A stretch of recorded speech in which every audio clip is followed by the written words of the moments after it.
Hi, everyone. Today, I want to talk about a fascinating and often overlooked aspect of European history, the presence of Black Europeans. You see, for a long time, people have assumed that Europe was a homogeneous continent populated solely by white people. But that's not entirely true. In fact, there were many people of African descent who lived in Europe for centuries, and their stories are just as important and compelling as those of any other group. Let's start with the Jacobites. In the 18th century, there was a series of uprisings in Scotland aimed at restoring the House of Stuart to the British throne.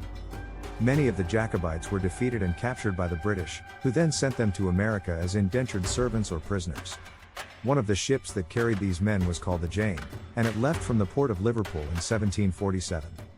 Now, what's interesting about these Jacobites is that many of them were described as black or swarthy in contemporary accounts.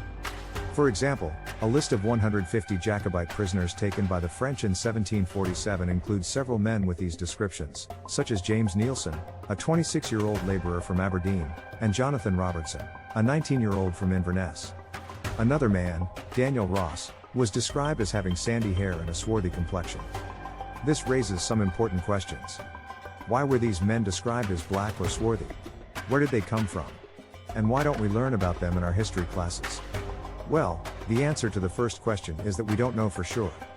It's possible that some of these Jacobites were of African descent, but it's also possible that the descriptions were simply a way of distinguishing them from the majority white population.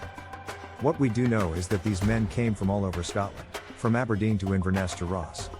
As for why we don't learn about Black Europeans in our history classes, that's a more complicated question. It could be due to a lack of awareness among historians or a deliberate attempt to downplay the contributions and experiences of non-white people in Europe.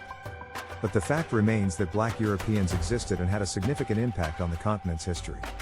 For example, did you know that the Roman Empire, which spanned much of Europe, Africa, and the Middle East, was ruled by several black emperors? One of them, Septimius Severus, was born in present-day Libya and became the first African-born emperor of Rome. He ruled from 193 to 211 CE and was known for his military campaigns in Britain and the Middle East. Another famous Black European was Alexandre Dumas, a 19th-century French writer who was of mixed-race ancestry. Dumas is best known for his swashbuckling adventure novels, such as The Three Musketeers and The Count of Monte Cristo, which have been adapted into countless films and TV shows. So, as you can see, the legacy of Black Europeans is long and rich. It's important to acknowledge and celebrate the diversity of our shared history, and to recognize the contributions and experiences of all people, regardless of their race or ethnicity. If you're interested in learning more about Black Europeans, I recommend checking out books like Black Tutors by Miranda Kaufman, Black and British by David Olusoga, and The Moor's Account by Leila Lalami. These books offer fascinating insights into the lives of Black Europeans throughout history. Thank you for watching, and I hope you learned something. Don't forget to like and subscribe.